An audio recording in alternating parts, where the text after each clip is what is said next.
sticking around. Perfect. Thank you to that like. Excellent. Hi, everyone. A happy Friday to you. Excited to be coming in, like I said, to talk about auditing your marketing. If you are joining me live, will you say hello in the comments? You've liked the video. Let me know where you're joining from. The benefit of you being here live right now is that I can answer your questions. I always leave some time at the end of these sessions to answer anything that you're kind of wondering about. So as I'm going through today's training, if something is popping up, if you're wondering about how this relates to you, or what about this, or what about that, ask. And I will happily address that as we round out our time together. If you're catching the replay, great. I'm really thrilled that you're catching it. Drop a hashtag replay into the comments for me just to let me know that you're seeing this. And that will make sure that any questions you might have, which I'm still happy to come back and answer, are brought to my attention, and I can come back and chat and brainstorm with you. My goal is that these sessions are useful for you, that you can put into practice what we talk about. And the best way to do that, of course, is to answer any questions you have and to fill any gaps you have in order to actually implement. So, oh my goodness, Boca Raton, hello.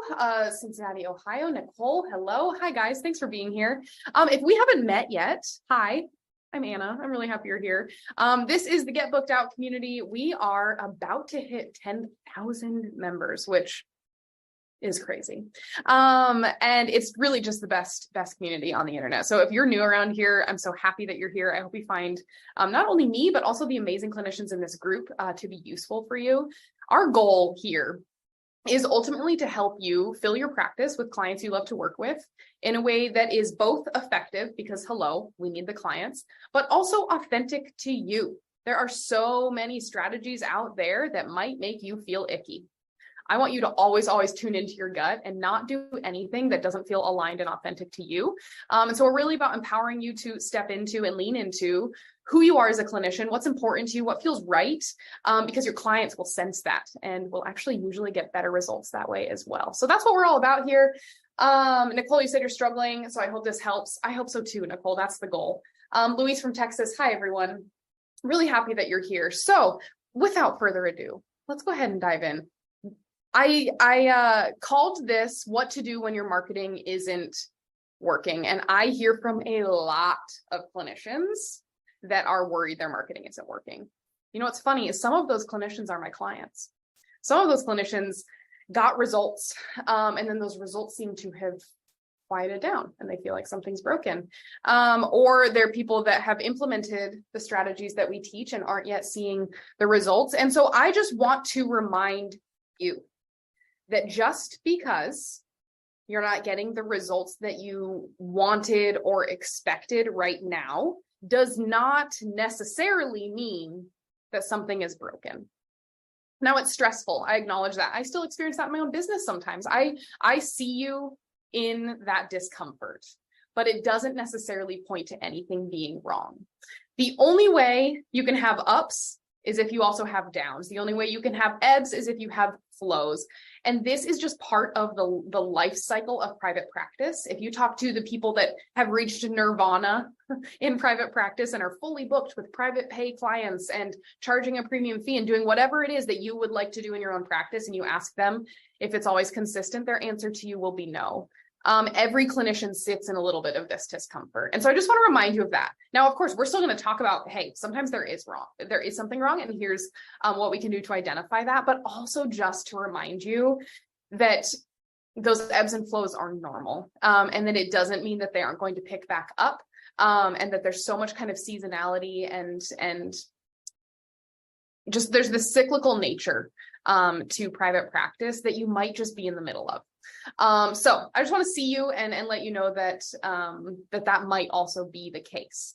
And so don't rush to change everything. Instead, go through this exercise, and you'll be able to identify maybe places where we can be optimizing or improving your marketing and therefore your results. So before we can fix anything in your marketing, we have to figure out first where you're falling short. And that's what this 3-step sort of process or audit that I'm going to take you through today is going to help you do. It's going to help you identify, where am I falling short? What do I need to work on? And what actions do I actually need to take in order to improve that? So there's 3 steps to this. The first step is to audit. And so I'm going to walk you through that.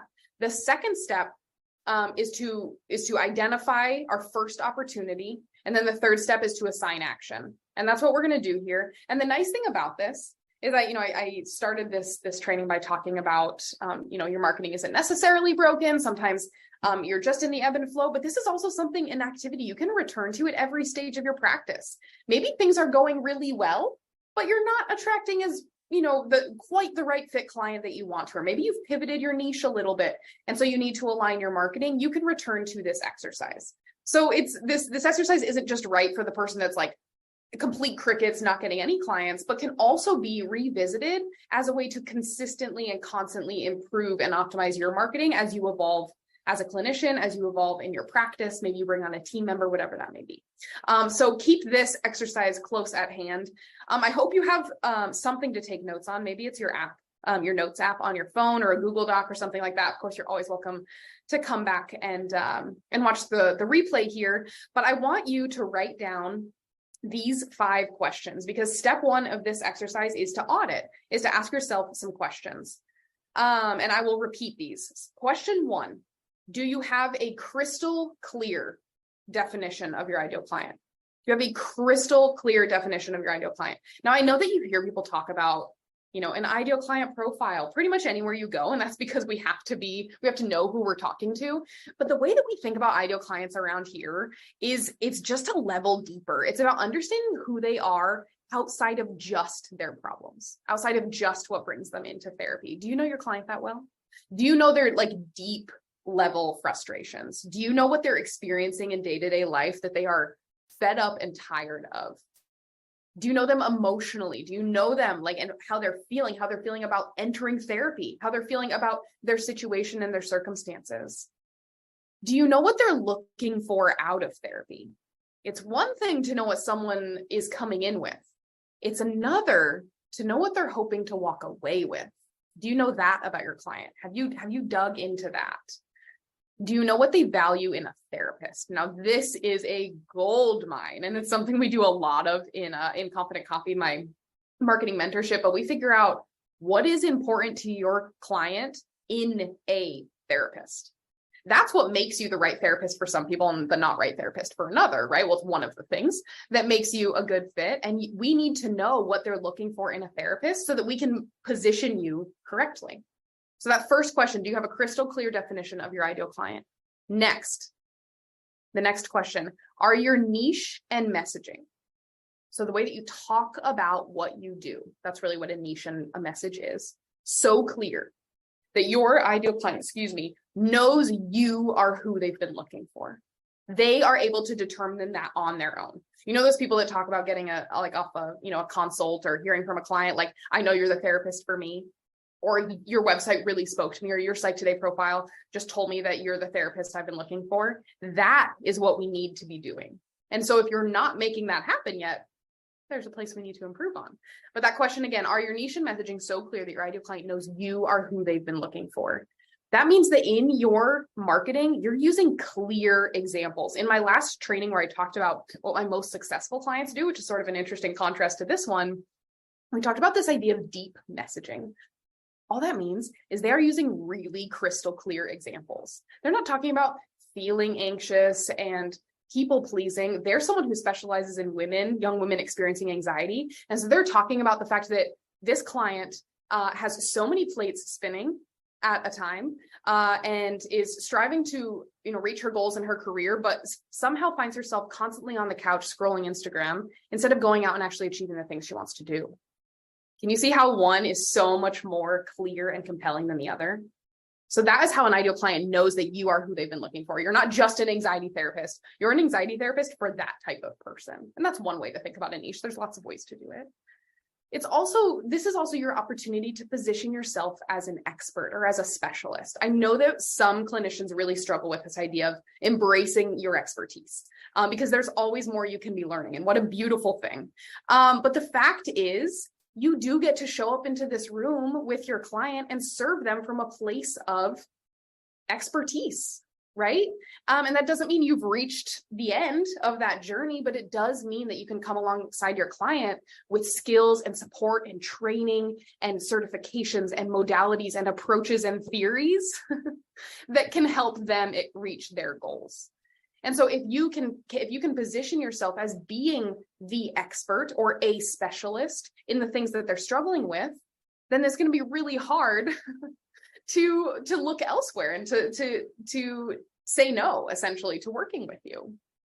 The last way to know if this is happening is, are you attracting the right clients, and are you blessing and releasing the not right fit ones?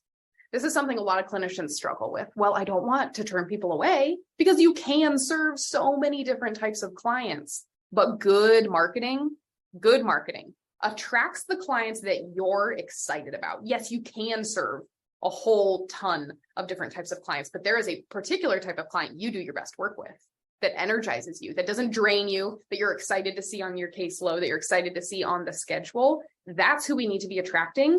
And your marketing absolutely, positively should be blessing and releasing those that don't fit that bill. There's nothing wrong with that. You're not the right therapist for everyone. I want your marketing to attract who you are the right fit for, and bless and release those that aren't, so that they can go find the therapist who is the right fit for them. Okay. The third question: do you have a clear, simple way to get in touch with you? Now, most likely, 99.99% of the time, this is going to happen on your website. If you don't have a website yet, that needs to be a priority for you. Now, are there clinicians who get fully booked without websites? So there are. These days, that is more and more and more difficult, particularly in the private pay space. So if your goal is to attract full fee clients, we need a website. That doesn't mean, just because you have a website doesn't mean that there is a clear and simple way to get in touch with you. Now, why might that be an issue? Sometimes, this is an interesting phenomenon, but sometimes the biggest drop off we see is because we're actually putting the burden on our clients to decide what to do. So because you're not making it immediately clear that they can fill out this form to schedule a consultation to decide if you're the right fit. And instead you're trying to be like, oh, well, call or text or email me or fill out this form or self-schedule. You are actually putting the burden of decision on your client. And that is a marketing no-no. And it is especially a marketing no-no in the therapy space, because your client is already at some level of distress that they're ready for help, right? And we want to make it as simple as possible, as seamless as possible to actually engage with you. Now, what does that look like? A whole bunch of different things. It means on your website talking very clearly and explicitly about what it's like to work with you and what it's like to take the first step. Do I click this button and choose a date and time for my consultation? Do I go ahead and just book a first appointment? What does this look like? Set those expectations, and don't offer a whole ton of different options. Guide them, tell them what to do. I actually had a coaching call with a clinician this week. She owns a group practice. She's been through Confident Copy, is experiencing incredible results, but is growing the team and wanted kind of some advice on how to, optimize the growth of her practice, re-niching. When you have a group practice, a little bit different than a solo. Anyway, we're talking about getting in touch with her. And previously, she just wanted people to self-schedule. They book an appointment. They don't use consultations, and just wanted someone to get on her schedule. Well, as her team has grown, that's asking the client to know what clinician they should work with, click on the right buttons, find their schedule, click the time, and we're making it more difficult for them. So we brainstorm. She has an admin who does a really wonderful job. And we brainstorm, we need to simplify this process. They need to call or email. They can fill out a form, or they can call and get in touch with this admin in order to be matched with a therapist. The burden is on the practice to say, hey, you're the right fit for this clinician. Here's a link to schedule right onto her calendar, right? How much simpler is that process, and how much more attractive is that to a potential client than clicking on the button and then what's this gonna, and all of a sudden we'd lost them only because they just didn't know what to do. So sometimes this biggest drop off is simply because we're asking too much of your client at the point that they're ready to do something, which is actually a pretty vulnerable point. If you're asking too much of me when I'm already on the verge, I might just bail. So simplifying that. And then the last question I want you to ask yourself, actually we have two more questions, sorry. Next question. Do you have a solid strategy for helping the right people become aware of you? We talk about this a lot in this group, that if you don't do this, then we have I built it and no one came sort of thing. Like, this is not a field of dream situation. Like, if you build it, they will come to some degree. If you have a really well Google optimized website, eventually. But we have to have a really clear way to help people become aware of you, because if clients don't know you exist, we will not book them. They have to know that you exist. The most popular way to do this is networking. I put out a poll leading up to this as I was kind of gathering, information and doing some research for today's training on how often you guys are referring clients out. Now, we are a mix in this community of clinicians who are fully booked and thriving, and clinicians who are not yet and who are still growing their practices. And guess what? Over 70% of you are referring out at least once a month. 17% at least once per week. Even if you don't have a full practice, reflect on if you're here and you don't have a full practice, you're probably still referring out for one reason or another. Maybe your friend comes to you and you can't see them, whatever it is, someone reaches out who is not in your area of expertise, whatever that may be, there are reasons to refer out.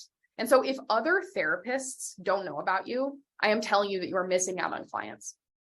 This doesn't mean you have to go schedule a Zoom meeting with 10 clinicians a week or whatever that looks like. Networking can look a lot of different ways. But the fact is that if you're not growing your network, you're going to have a difficult time bringing in those clients. It's the easiest way to help people become aware of you.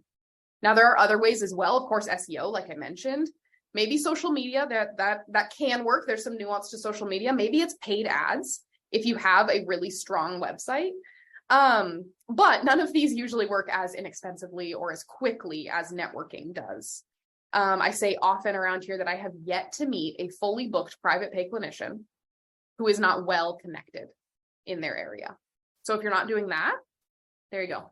That's a good thing to be thinking on. And then the last question, are you converting those potential clients into paying ones? Now, chances are, if your answer is no to this one, we probably have an issue earlier on, but it's possible that maybe this is just happening at the level of the consult call or the level of the consultation or whatever that first step is, in which case that's where we need to focus our attention. So let's review these questions again. 1, do you have a crystal clear definition of your ideal client? Yes or no? 2, are your niche and messaging so clear that your ideal client knows you are who they've been looking for? Yes or no? Question 3, do you have a clear, simple way to get in touch with you? Yes or no? 4, do you have a solid strategy for helping the right people become aware of you? Yes or no? And 5, are you converting those potential clients into paying ones? So yes or no for each of those. That's the exercise here. And then step 2, stop at the first no. So you might have had multiple no's. That's okay. Stop at the first one. Because if you look at these, they sort of build on one another, right? This tells you the place where you have the biggest opportunity to take action. Now, I'm not saying this is the biggest problem. I'm saying this is the easiest way. This is the biggest opportunity to literally transform your marketing, is to stop at whatever that first one is. Because if you don't fix this, nothing else can work. Because if you look at what happened here, kind of as those questions went on, each one builds upon the other. And so if you struggle with 1 or you struggle with 2, you will struggle with 3, 4, and 5, no doubt. And so if you stop with the first one, that is our biggest opportunity for improving your marketing. Because if you haven't done number 1, if you haven't gotten clear on your ideal client, then your marketing is probably watered down, probably a little bit vague. And you're probably feeling directionless because you don't really know who you're talking to and who you're trying to bring in. That makes everything else harder. If you haven't done number 2, if you haven't defined your niche and your messaging, then you can't attract those ideal fit clients into your practice. And you're just hoping that whoever shows up fits. If you haven't done number 3, if you haven't made it easy to contact you, then we're losing people at the very point that they're ready to take action, which is like painful to think about, but so easy to fix. If you haven't done number 4, if you haven't developed a way for people to become aware of you, then like I said, we have that, well, I built it and no one came kind of situation, and you've poured into identifying your ideal client, getting clear on it, and describing your process, and then no one knows about it. It's an awareness challenge. And number 5, if you haven't gotten confident in converting clients, then you're not missing out on clients because you're a poor fit or because you can't serve them or because you don't know, who you are or who you want to work with, but simply because they just had a more compelling conversation with a different clinician. Again, painful to think about, fairly simple to fix. So that's the second one, is that we need to stop at the second step of this exercise, that we want to stop at the first no. And then number 3, I want you to assign actions based on that no. So now we're actually going to go do something with this information. This isn't just, oh man, I don't know my ideal client. What the heck are we going to do about it? And I'm going to give you some examples here. So if your first no was to number 1, not knowing your ideal client, I want you to do one of my favorite exercises ever. My favorite exercises ever for marketing. And that is to go review the intake forms from like 3 to 5 clients that you loved working with. I know that you probably think, like when you're thinking about, man, who do I want to attract with my client? Some clients come to mind. If I could just have more of those, then I'd be so happy. Go look at their intake forms. Go figure out what they said they were struggling with. Go reflect on what their therapeutic goals were early on. Go think about how they were describing what they were struggling with, why they chose you. Go reflect on those relationships and start with their intake forms. Because your intake, where someone comes into your practice, is where your marketing has to meet them. I don't want to get off on a huge tangent here, but I did a training last month, I believe, on attracting relational trauma clients. These are people who don't know they have trauma. We can't market you as just a trauma therapist because they don't know that at intake. It takes some time in the relationship for them to realize that. And so we have to market ourselves to where their point of need is when they come into therapy. That's why reviewing intakes can be so powerful. So go do that if that was your no. If your no was to number 2, okay, I know my ideal client, but I'm not sure about this whole niche and message thing. Here's what I want you to do. I want you to list out all the qualities of your work and what sets you apart and the work that you love to do, and your clients, all the qualities of your client and what they're looking for in a therapist and what they're struggling with. And I want you to sort of start pulling out some themes. We call that a red thread around here. If you need a particular training on this, let me know in the comments because we do have some good ones here. But I want you to identify the themes that you see between the work that you do, what your clients are struggling with, what your clients need. Wherever that overlap happens is where that niche and message can really start to become clarified. And then I want the goal here to craft a single statement that describes what you do. Now that is easier said than done, especially if you like variety in your caseload, but hear me when I say it is possible. You can have a profitable, compelling, full fee niche and still have a bunch of different types of clients. But we do have to consolidate that, and picking out those themes is the game changer. Okay, if your answer if your first no was to number 3, then here's what I want you to do. I want you to ask 2 to 3 friends or family members, whatever non-therapists you have in your life. And I want you to ask them to go through your website, or if you don't have a website yet, just go do that and then come back, or your other marketing. And I want you to ask for really honest feedback on how easy it was. That might be something like, I didn't know where to click. Or that might be something like, I didn't know if you wanted me to call, email, or text you. Whatever that is, implement that feedback. But ask people that don't have the same clinical lens that you do. Like, well, of course, you click this button and we have a consult and we decide if we're a good fit and we book. Set this in front of someone who doesn't know that process. Okay, number 4, if your answer was to number 4, if you got all the way through, yes, and your first no was to number 4 around awareness, then I want you to do this. I want you to commit, even if you've networked in the past. This is what I want you to do. I want you to commit to connecting with at least 1 new potential referral source, probably another clinician, each week for 2 months.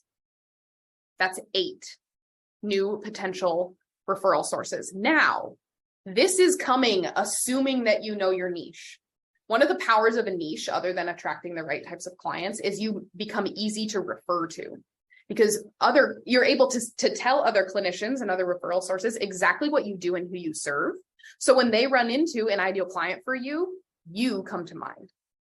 So you can't be a generalist in the eyes of your referral sources because they'll never know who to send to you.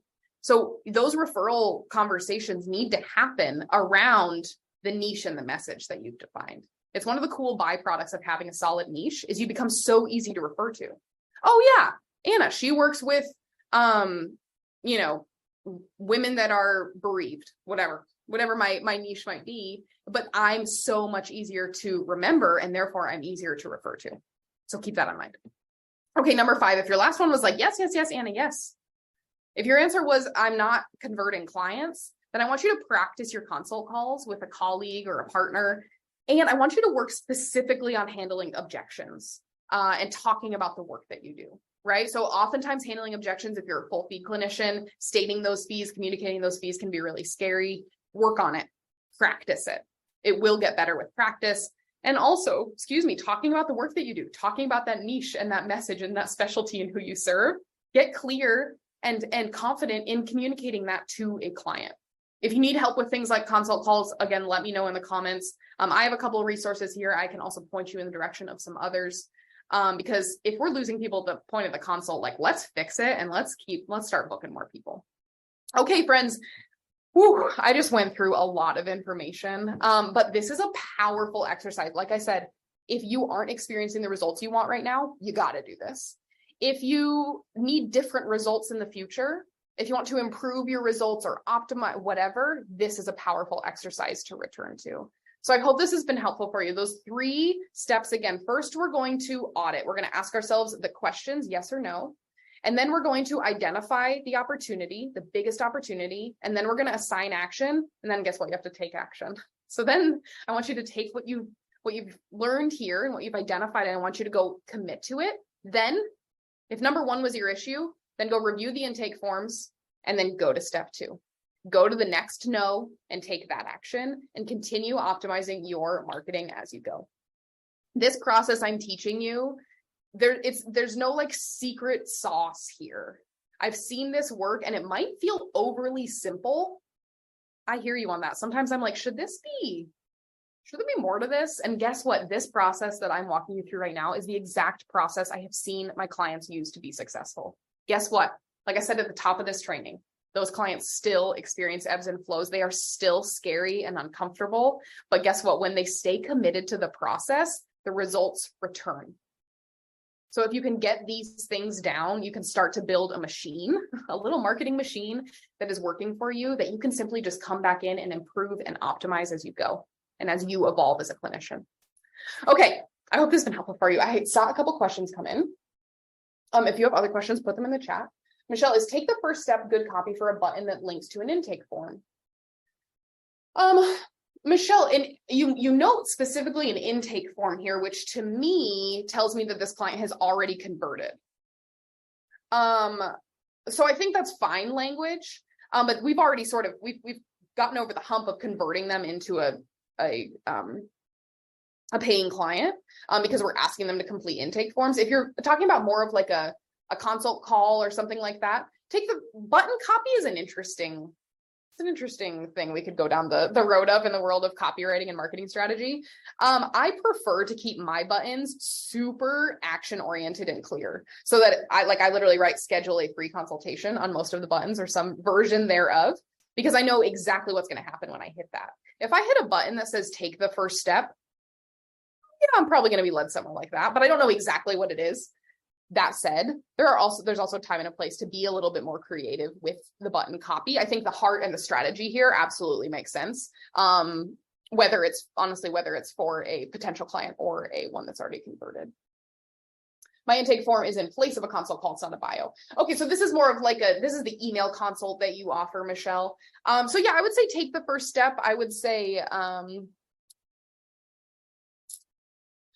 I think if the button says take the first step, what I would want to see at the top of that form page was a very clear description of what's going to happen after they complete this. Describe to them the purpose of this form, and then exactly what's going to happen. Once I've reviewed it, I will get back in touch with you within 24 hours or whatever that is. Make that the rest of that process really, really clear, because if I take the first step and then I complete this long form and send it off into oblivion, not a great experience either. So set those really clear expectations at every kind of stage of that process. Nicole asked, you're so welcome, Michelle. What if you are coming from an agency and don't have the ability to review past intake forms? Nicole, good question. What I want you to do, well, Nicole, I'm curious, if you're still around, Nicole, have you worked with your ideal client in the past? Can you think of those relationships? You just maybe can't review the intakes. Is that accurate? I'm going to assume that that's accurate, but like you have an idea of who that is. These my comments are lagged usually. Yes. Okay. So what I want you to do instead, Nicole, is reflect back on the early parts of that relationship. Maybe you can't review their intakes as, the exact forms, and that's okay. But reflect on what did we start working on? What was the first thing that brought them in? What did they describe in those initial conversations as we got to know one another? Maybe you're looking back at your own notes, whatever that might be, but reflect on where were they when they entered therapy? Because our marketing has to meet them there. It can't be, we can cast a little bit of vision about where they're going to get in, 4 to 6 months or a year, whatever that is. But where were they when they came to your office for the first time, when they sat down with you for the first time? Start reflecting on what they described their challenges were, what they wanted to get out of therapy. And if you have any kind of, feedback or guidance around what they were hoping therapy was going to be like. If you have any feedback on why they chose you, why you did good work together, and that's something that might be throughout the relationship, but those are the right things to sort of brainstorm on, and maybe even revisit your own notes. Okay, they were assigned to you. Absolutely, that's okay. I think you can still then reflect on why did you do good work with them? You probably have a sense, if you're honest with yourself and get over any sense of imposter syndrome, you know why you did good work with them. And so reflecting on things like that will be really powerful. Louise said, I just finished my fellowship and got my LCSW, and I have some ideas of niches, but there are several, not just one. Is that okay? Absolutely, Louise. Like I said earlier, I want you to know that it is absolutely possible to define a niche and still work with a variety of clients. I have a training on this, actually, Louise, that I'm happy to tag you in after we wrap up here, on defining and articulating your niche, even when it's not just a traditional like single box. Very few of the clinicians that I work with fit into a single box. And so we find we take a different approach to niching, so that they still feel very focused in their marketing, but can attract a variety of different types of folks. So I'd be happy to tag you in there. What else we got here? Francesca wants to know, is it best to remove the link to your directories on your about page? Francesca, good question.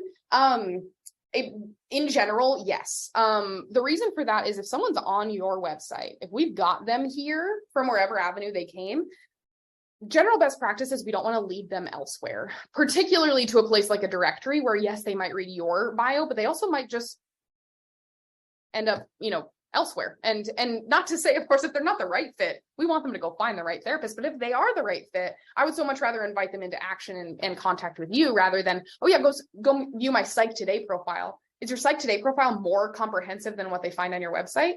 Probably not. And so therefore, it's not actually helpful in them deciding if you're the right therapist for them. That's the kind of general best practice and advice there. Nicole said, I'd be interested in that training as well, so I'm having a hard time pinning down one niche. You got it, Nicole. I'd be happy to provide the link to that. All right, friends, I hope this can be helpful. This has been helpful for you, and this can continue to be helpful. Like I said, throughout the life of your practice, take note of these questions, come back, ask yourself honestly, yes or no, and then take action based on whatever that early no is. That's where we have the biggest opportunity to start improving things. Thank you for being here today, friends. I'm so happy to be able to offer these trainings and interact with you and learn more about the work that you do. And man, I am cheering for you. If nothing else, you've got a cheerleader in me in your corner. So have a great weekend, and I'll talk to you soon.